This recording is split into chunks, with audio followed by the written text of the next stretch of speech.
Olá, meus amigos e irmãos, continuando com a meditação cujo tema é Salvação pela Graça, parte 3.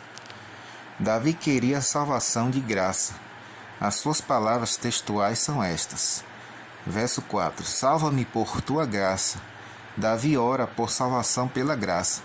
Davi conhecia o Evangelho. Não é admirável? Muitos teólogos populares poderiam se surpreender com uma oração rogando salvação pela graça registrada no Antigo Testamento. Dizem muitos teólogos modernos que há duas dispensações: a dispensação da lei, que era a dispensação do Antigo Testamento, quando todos os homens se salvaram pela obediência, pela observância dos mandamentos de Deus, e a dispensação da graça, que é a nossa dispensação do Novo Testamento, quando todos os cristãos podem se salvar pela livre graça de Deus. Mas isso é uma falsa doutrina. Essa teoria cria a necessidade da existência de duas classes de pessoas redimidas. A primeira classe, formada de pessoas que se jactam de suas realizações. A outra seria formada de pessoas humildes. Entretanto, jamais teremos no céu duas classes de salvos. Uns que se salvaram pelas obras e poderiam dizer: nós fomos salvos graças aos nossos esforços, porque praticamos as obras da lei. E outra classe de cristãos humildes que teriam de confessar: nós, pelo contrário, nada temos de mérito em nossa salvação, porque estamos aqui por causa da graça de Deus através de Jesus Cristo, que morreu para nos salvar. De fato, tanto o Novo quanto o Antigo Testamento testificam que todos os homens serão salvos pela graça. O apóstolo Paulo disse o seguinte: a graça de Deus se manifestou salvadora a todos os homens. Tito 2, verso 11. Portanto, não pode haver duas dispensações. Não pode haver divisões no que se refere ao meio de salvação. Todos se salvarão do mesmo jeito como está planejado por Deus, porque não há distinção, pois todos pecaram e carecem da glória de Deus, sendo justificados gratuitamente por sua graça, mediante a redenção que há em Cristo Jesus. Romanos 3, verso 22 até o 24. O salmista temia a ira de Deus e agora ele pede que Deus o salve pela sua graça. Assim é o Evangelho. A salvação nos é dada gratuitamente. Pela graça sois salvos mediante a fé. Efésios 2, verso 8. Disse o apóstolo Paulo.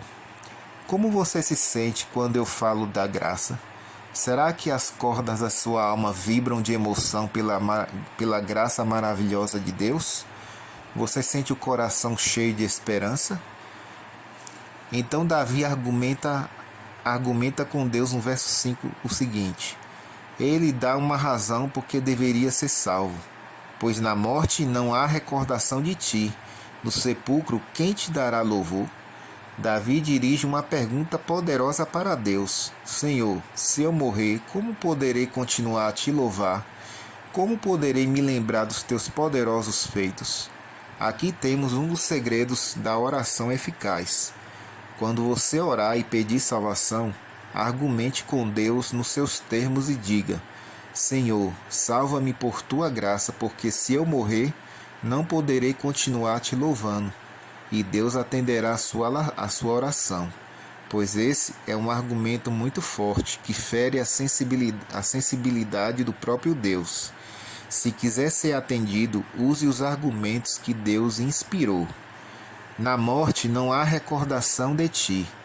Muitos hoje ensinam a consciência após a morte, dizendo que a morte é o momento em que a alma sai de sua prisão corpórea, a fim de estar sempre se lembrando de Deus no céu, para nunca mais esquecê-lo.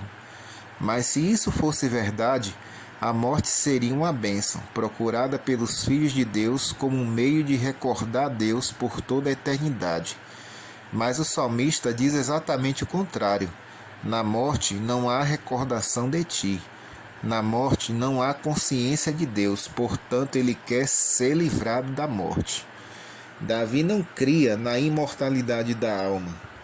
Se ele cresce na teoria que os mortos justos vão para o céu após a morte, a fim de louvar a Deus, ele jamais teria dito: no sepulcro, quem te dará louvor? Estas palavras não fortalecem o ensino da imortalidade incondicional. Se ele cresce assim, ele teria dito: no sepulcro teremos o início de um louvor eterno. Senhor, se eu morrer, haverei de me lembrar de ti todos os dias da eternidade. Se eu descer ao sepulcro, não haverá nenhum problema, porque eu tenho uma alma imortal, e o louvarei para todo sempre. Mas Davi não escreveu isso. Ele declarou que na morte não há consciência, não há sabedoria, não há nenhum conhecimento, nem do que se passa na terra, como também do que se passa no céu. Ele falou que ao morrer o homem perde a sua capacidade espiritual de louvar a Deus. Se aquela teoria popular fosse verdade, a morte seria muito bem-vinda.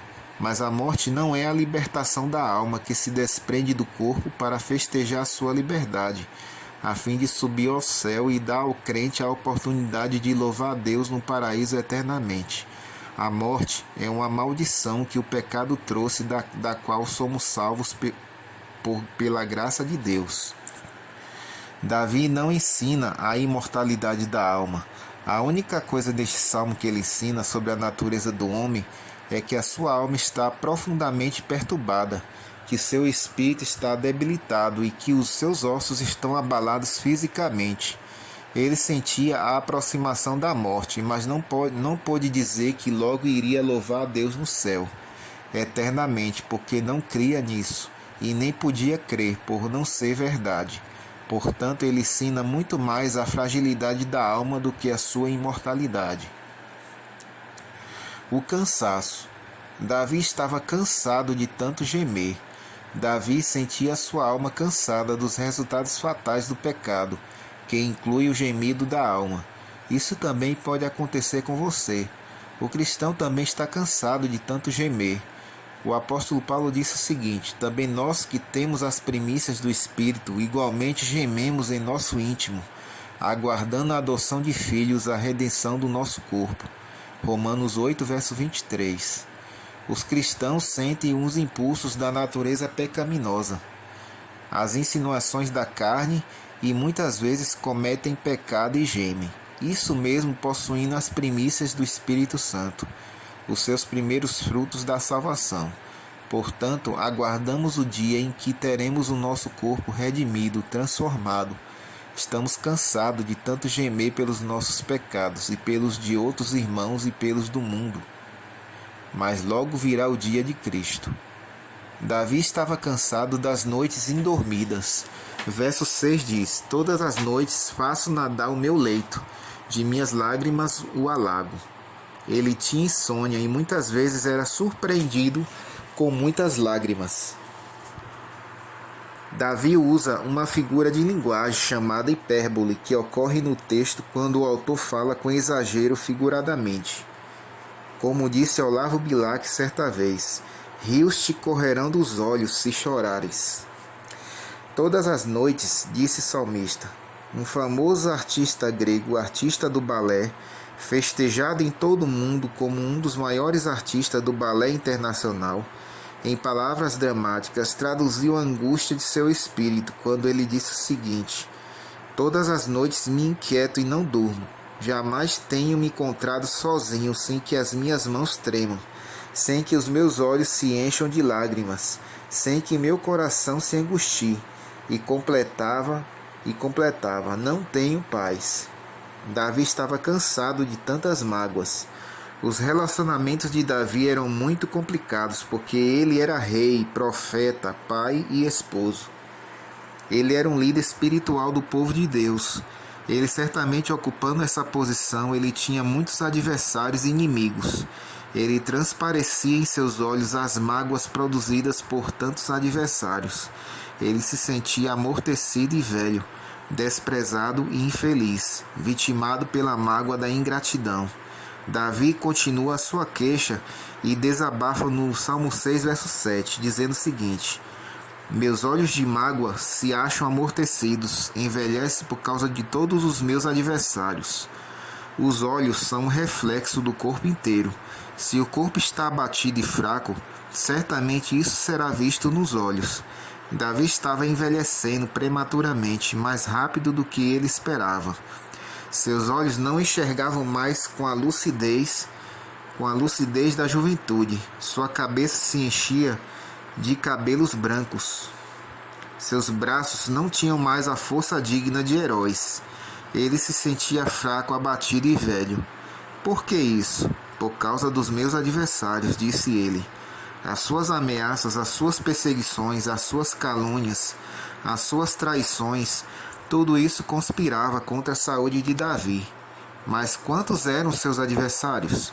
Ele fala de todos. No Salmo 3, verso 1, ele faz essa declaração: Senhor, como tem crescido o número dos meus adversários. São numerosos os que se levantam contra mim. Como não envelheceria Davi com tantos inimigos? Nós também temos uma multidão de inimigos.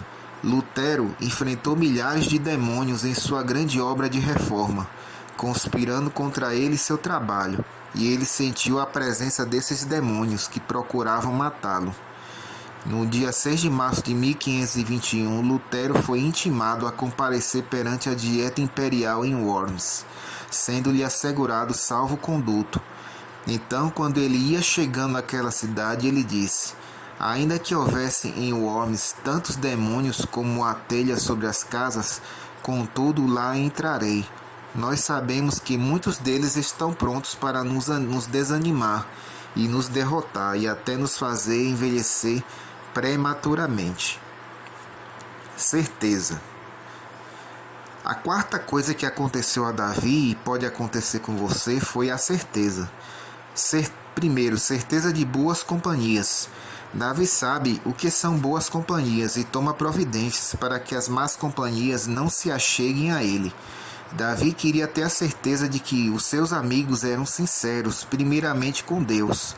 Então se dirige aos seus adversários em tons de reprovação, como se estivesse diante deles. No verso 8 diz: apartai-vos de mim, todos os que praticais a iniquidade.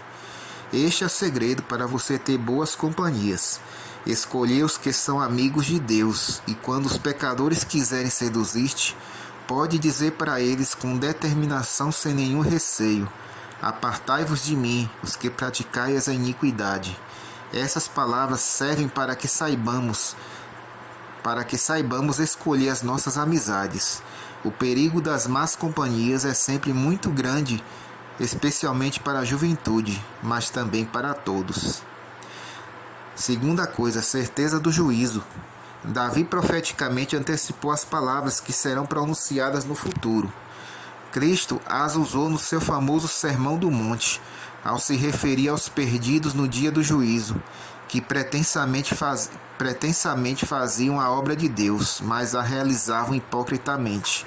Disse Cristo que muitos naquele dia hão de procurar se justificar.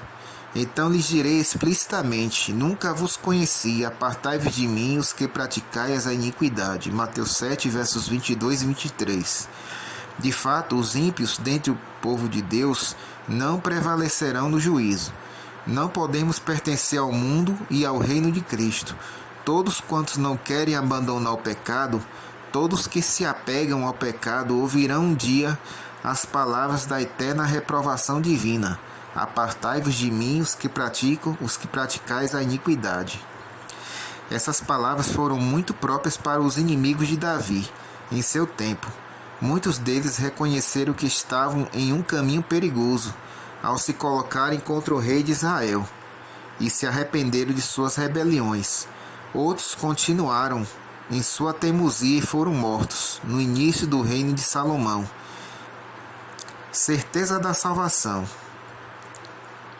O salmista termina um salmo com esta certeza: o Senhor ouviu a voz do meu lamento, o Senhor ouviu a minha súplica, o Senhor acolhe a minha oração. Versos 8 e 9.